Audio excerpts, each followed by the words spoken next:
ये तो भाई साहब पूरा का पूरा क्या कहते हैं कि हालात बिल्कुल ही खराब हो चुके हैं। इसका मतलब ये हो कि हम कुछ बनाते ही नहीं थे क्या? अगर ये छोटी छोटी चीजें भी हम नहीं बना पा रहे थे तो हम कर क्या रहे अल्टीमेटली? अब एक टेक्नोलॉजी के शिकंजे के ऊपर कि कैसे चीन ने बहुत आराम से टेक्नोलॉजी को रेस्ट्रिक्ट किया है, सिर्फ भारत को ही नहीं, दुनिया के बहुत सारे देशों। कहते हैं ना, बंद हो मुट्ठी तो लाख की, खुल गई तो फिर खाक। यही सच है। चाइना ने जो आज से करीब करीब 25-30 साल पहले अपने रिसर्च और इनोवेशन के जो बीज बोए थे, आज वो वृक्ष बनकर फल दे रहे हैं। और कोई ऐसा फील्ड नहीं बचा जहां चाइना की मोनोपोली ने दुनिया को अब परेशान नहीं किया है। लेकिन एक वक्त था जब चाइना टेक्नोलॉजी को तरसता था, कभी रूस से मांगता था, कभी अमेरिका से मांगता था, कभी यूरोपियन देशों से मांगता था, कभी जापान से मांगता था, लेकिन कोई देता नहीं। क्योंकि टेक्नोलॉजी वो चाबी है कि जिसके पास आ जाए उसकी सोने की खान खुल जाती थी। चाइना बहुत गरीब था, बल्कि 80 के दशक में देखा जाए तो चाइना भारत से भी गरीब था। और 40, 50, 60, 70 के दशक में तो चाइना की हालत इतनी ज्यादा बुरी थी कि भारत भी उससे बेहतर माना जाता था। चाहे वो सेमीकंडक्टर चिप्स थे, चाहे वो रेयर अर्थ थी, चाहे वो सोलर एनर्जी थे, चाहे वो बैटरीज थे, या इसके अलावा दवाइयां बनाने के लिए जो एपीआई, जो रॉ मटेरियल होता है वो था, या फिर एक सबसे बड़ी विक्ट्री उसने हासिल की जिसे लोग आज की डेट में नाप नहीं पाते हैं, वे नहीं कर पाते हैं, वो थी कंज्यूमर गुड्स को उस लेवल पर पैदा करना कि जहां पर उसकी कॉस्ट ऑफ प्रोडक्शन आधे से भी कम हो जाए। बस यहीं से चीन दुनिया की फैक्ट्री बन गया। और जब उसके हाथ में मोनोपोली आ गई, उसे पता लग गया कि रेयर अर्थ का 90% तो उसी के पास है। लोग कहते हैं 67% है, लेकिन इन एक्चुअलिटी प्रोसेसिंग के अंदर तो 90% उसके पास है। सोलर बैटरी का 90% उसके पास है, इलेक्ट्रिक व्हीकल्स का 90% उसके पास है। इसके अलावा जो एपीआई है, दवाई बनाने के जो सो कॉल्ड रॉ मटेरियल है, उसका 90% उसके पास है। सेमीकंडक्टर, दुनिया के 70% सेमीकंडक्टर चीन पैदा करता है, जो मिडिल लेवल के हैं। और जो कंज्यूमर गुड्स हैं, ऐसा लगता है कि वह स्वीपिंग चेंजेस हैं। ऑलमोस्ट 70 से 80% दुनिया के कंज्यूमर गुड्स सिर्फ और सिर्फ चाइना बनाता है। अगर आप सोचिए कि दुनिया में जितना गारमेंट्स बिकता है, जो एक्सपोर्ट होता है दुनिया के देशों के द्वारा, उसमें 30-31% जो कपड़े हैं आपके पहनने के, वो सिर्फ और सिर्फ चाइना भेजता है। 70-80% जो इंडस्ट्रियल टेक्सटाइल है, चाइना भेजता है। आपके जो स्पोर्टिंग टेंट्स वगैरह होते हैं, उसके इक्विपमेंट्स होते हैं, 70-80% चाइना भेजता है। कभी कभी ऐसा होता है कि आप नाम लीजिए और चाइना कहेगा मैं बनाता हूं, आप नाम लीजिए और मैं बनाता हूं।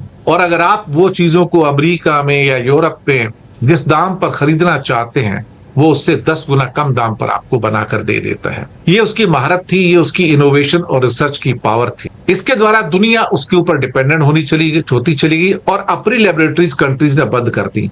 और फिर एक टाइम ऐसा आया कि जब यही कंट्री जो लोगों से भीख मांगता था चाइना की, मुझे टेक्नोलॉजी दो, मुझे टेक्नोलॉजी दो, 50 के दशक में, 60 में, 70 में, 80 में, 90 में कोई देता नहीं था उसको। आज वो कंट्री घुटनों पे आके चाइना से कहते हैं कि मुझे टेक्नोलॉजी दो। ये चमत्कार है, और ये चमत्कार मिलिट्री टेक्नोलॉजी में भी उसने पैदा की। दोस्तों, अमेरिका ही नहीं, अब वो बड़े बड़े देशों को चकमा दे रहा है। यूरोप को चकमा दे रहा है, जापान को चकमा दे रहा है, भारत को चकमा दे रहा है। क्योंकि भारत की डिपेंडेंस इतनी बढ़ गई चीन के ऊपर कि हमने हर चीज चीन से खरीदनी शुरू कर दी, हमने हर चीज यहां बनानी बंद कर दी। कभी कभी तो मुझे हंसी आती कि हम बहुत सारी चीजें पहले बनाते थे और चाइना के ऑनस्लॉट के बाद हमने बनानी बंद कर दी। आपको आज की न्यूज भी देता हूं मैं। चीन ने भारत को रेयर अर्थ मैग्नेट देने से मना कर दिए हैं, सप्लाई रुकी हुई है। फर्टिलाइजर नहीं देता है, सप्लाई रुकी हुई। फार्मास्यूटिकल की एपीआईज है, वो रुकी हुई है साहब। और बाद में जो बड़े सेमीकंडक्टर हैं या रेयर अर्थ है, उसकी तो बात ही छोड़ दो। अब हमने इसके बारे में काफी बात की कि इन सारे कच्चे मालों को या टेक्नोलॉजी को चाइना ने रेस्ट्रिक्ट कर दिया। उसका एक बहुत बड़ा कारण करीब 4-5 साल पहले से ये था, गलवान के बाद, तो एक इंडिया ने चाइना की कंपनीज को भारत में इन्वेस्ट करने से मना कर दिया। हम की चाइनीज कंपनी नहीं चाहिए। चाइना ने तब कहा था कि मैं अपनी टेक्नोलॉजी भी लेके आ रहा हूं, तो आप समृद्ध हो जाएंगे। इंडिया ने गुस्से में आके मना कर दिया। अब मना कर दिया तो साहब, उसके बाद तो फिर चाइना ने रेस्ट्रिक्शन लगानी शुरू कर दी। कहता अब तो मैं तुमको टेक्नोलॉजी दूंगा ही नहीं, तुम्हें जो करना है कर लो। और एक एक करके हमारी इंडस्ट्री क्रिपल होती चली गई। आपके सामने बड़ी अच्छी अच्छी खबरें आएंगी। फॉक्सकॉन एप्पल का एक और यूनिट लगाने जा रहा है। सब लगा लो, लेकिन प्रोवाइडेड उसका रॉ मटेरियल जितना भी है जो चाइना से आता है, वियतनाम से आता है, वो आपके पास आएगा तब तो मोबाइल आप असेंबल करोगे ना। रेयर अर्थ आएगा तब तो असेंबल करोगे ना। हम तो छोटी छोटी चीजों को लेके मोहताज हो गए साहब। एक एग्जांपल देता हूं आपको मैं कि टेक्नोलॉजी ट्रांसफर को लेके अब चाइना ने एक नई पॉलिसी बनाई है कि मैं भाई साहब आपको टेक्नोलॉजी ट्रांसफर नहीं करूंगा।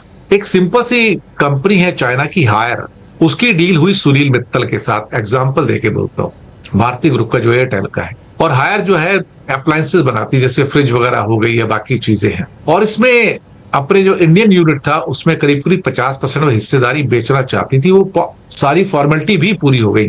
कमाल की बात है कि वो क्या बनाता है, अप्लायंसेस जो है ना, फ्रिज हो गया या एयर कंडीशनर हो गया, इस टाइप की चीजें हैं।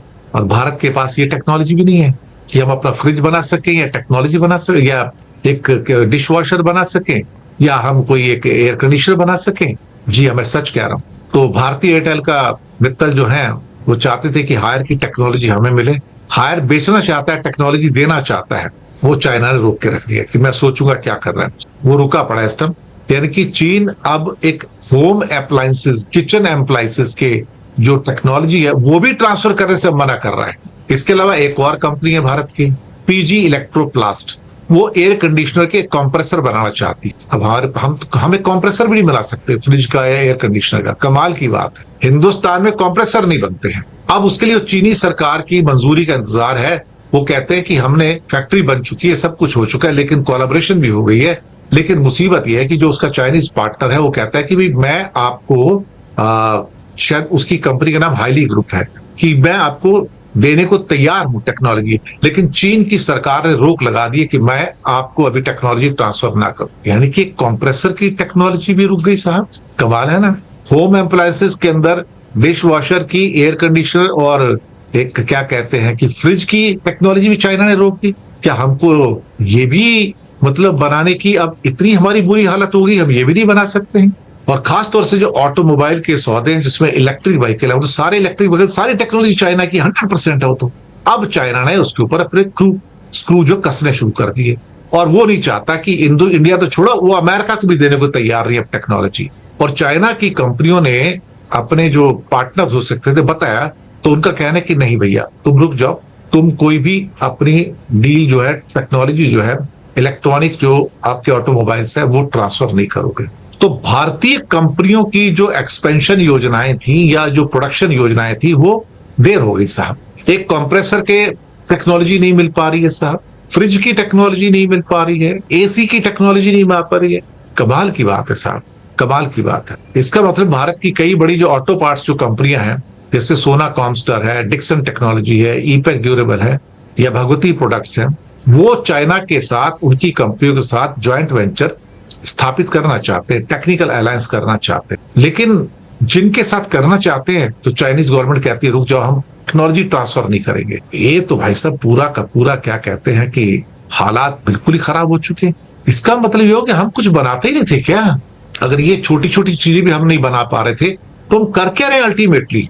अब एक जो वहां से इंडिकेशन निकल के आ रहे कि चाइनीज कंपनीज अब किसी भी किस्म की टेक्नोलॉजी ट्रांसफर जो है भारत यानी किसी भी देश को देने से हिचकिचा रही है, चाहे यूरोपियन कंट्री हो या अमेरिका हो। मुसीबत यह है कि इवन इकोनॉमिक टाइम्स ने भी रिपोर्ट दी थी कि भारत अब ये रेयर अर्थ मैग्नेट्स हैं, ये फर्टिलाइजर एक्सपेंड करने की बात है या फार्मास्यूटिकल की जो एपीआई है उसके लिए अब भारत में प्रोडक्शन की बात कर रही है। लेकिन उसको करते करते 10-15 साल गुजर जाएंगे। 10-15 साल, अजीब सी कहानी है साहब। तो टेक्नोलॉजी ट्रांसफर हो ही नहीं रहा है। उसके बाद आगे चलते हैं।